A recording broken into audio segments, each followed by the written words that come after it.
भारत में अगर खेलों की चर्चा होती है, क्रिकेट से चर्चा शुरू होती है और वहीं जाकर खत्म हो जाती है। और अगर कोई थोड़ा बहुत खेलों का जानकार हुआ तो बैडमिंटन, टेनिस और कुश्ती की थोड़ी बात हो जाएगी। लेकिन इस बार भारत ने विश्व में अपनी धाक जमा दी है, वह भी शतरंज में, जिसके सबसे बड़े टूर्नामेंट चेस ओलंपियाड में मैन और वुमेन दोनों कैटेगरी में गोल्ड मेडल जीते हैं। इसके अलावा 4 इंडिविजुअल गोल्ड मेडल भी भारत ने जीते हैं। यह उपलब्धि कितनी अनमोल है, इसका अंदाजा भारतीय चेस के युग पुरुष विश्वनाथ आनंद के शब्दों से लगा सकते हैं। उन्होंने इसे अविश्वसनीय करार दिया है। इसके अलावा चेस के all time great Gary Kasparov ने भी इसे चेस का पावर सेंटर शिफ्ट होने की घटना के रूप में लिया है और भारतीय टीम की तारीफों के पुल बांधे हैं। लगभग 180 देशों ने इस चेस ओलंपियाड में हिस्सा लिया। भारत ने इन सबको पछाड़कर गोल्ड मेडल जीता। इसके अलावा गुकेश, अर्जुन, दिव्या और वंतिका ने व्यक्तिगत स्पर्धा में भी गोल्ड मेडल जीते। आज की तारीख में भारत में 80 से ज्यादा ग्रैंड मास्टर हैं। इसके अलावा दुनिया के टॉप 25 प्लेयर में 5 भारतीय हैं। इन सब उपलब्धियों का श्रेय अगर एक इंसान को दे दिया जाए तो वह हो गए विश्वनाथन आनंद, जिसने लाखों भारतीयों को चेस में आगे बढ़ने का मोटिवेशन दिया। सालों से चले आ रहे रूसी वर्चस्व को तोड़ा। 1988 में जब विश्वनाथ आनंद भारत के पहले ग्रैंड मास्टर बने तो आने वाली पीढ़ियों के एक बड़े प्रेरणा स्रोत बन गए। इसके अलावा वो 5 बार वर्ल्ड चेस चैंपियन रह चुके हैं। हालांकि चेस भारत के लिए कोई नया खेल नहीं था, क्योंकि भारत में वर्षों से चेस से मिलते जुलते खेल खेले जाते रहे हैं। उसका ही एक मॉडर्न वर्जन आधुनिक चेस है। पुराने जमाने में भारत में एक खेल खेला जाता था जिसे चतुरंग कहते थे। उसे आप चेस का ओल्ड वर्जन भी मान सकते हैं। चतुरंग भी 8x8 के बोर्ड पर ही खेला जाता था और राजा के मरते ही खेल खत्म हो जाता था। चतुरंग को अष्टपद भी कहते थे। उसमें भी 4 अलग अलग शेप के पीस होते थे। इसलिए भी यही माना जाता है कि शतरंज की शुरुआत भारत में ही हुई है।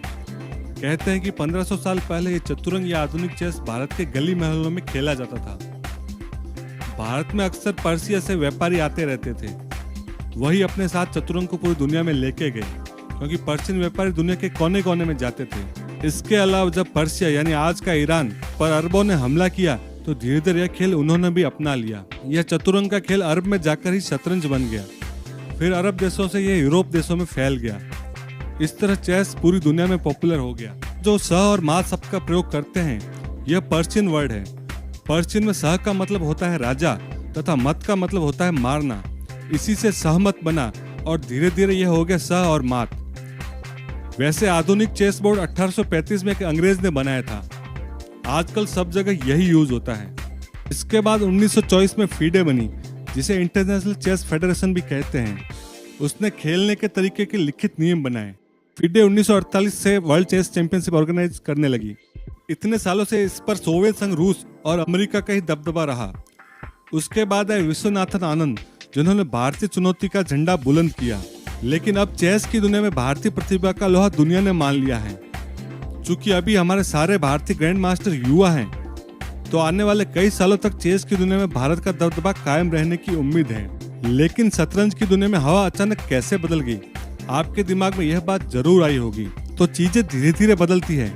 इसकी शुरुआत होती है 2020 में, जब कोविड की वजह से यह टूर्नामेंट ऑनलाइन हुआ था तथा कनेक्टिविटी के इश्यू की वजह से रशिया और इंडिया को जॉइंट विनर डिक्लेयर किया गया था। कोविड के समय लोगों ने चेस के ऑनलाइन स्ट्रीमिंग बहुत देखी। कोविड में लाखों लोगों ने यूट्यूब पर चेस के लाइव स्ट्रीम देखे, जिससे लोगों का इंटरेस्ट इस खेल के प्रति पैशन में बदल गया। इसी का परिणाम था कि 2021 में अभिमन्यु मिश्रा 12 साल की एज में दुनिया के यंगेस्ट ग्रैंड मास्टर बने। इसके अलावा 2022 में भी यूक्रेन रशिया वॉर की वजह से चेस ओलंपियाड चेन्नई में शिफ्ट हो गया था। इससे भी चेस को जरूरी मीडिया हाइप मिला, जिससे लोगों का झुकाव इस खेल के प्रति बढ़ा। धीरे धीरे सभी चीजें भारत के प्रति पॉजिटिव होने लगी। इसी खेल की पॉपुलरिटी बढ़ाने के लिए जरूरी है कि उस खेल से स्टार निकले। पहले सिर्फ विश्वनाथ आनंद थे, लेकिन इस बार चेस की सफलता ने प्रागनंदा, गुकेश, अर्जुन और वंतिका जैसे स्टार प्लेयर भारतीय शतरंज को दिए हैं, जिससे इस खेल की लोकप्रियता बढ़ेगी तथा बच्चे इनको देखकर प्रेरणा लेंगे। अब भारतीय शतरंज का साइकोलॉजिकल बैरियर भी टूट चुका है कि रूस से कोई जीत नहीं सकते। अब भारतीय शतरंज की यह उड़ान कितनी ऊंचाई छुएगी, यह देखना है। अभी के लिए तो स्काई इज द लिमिट है।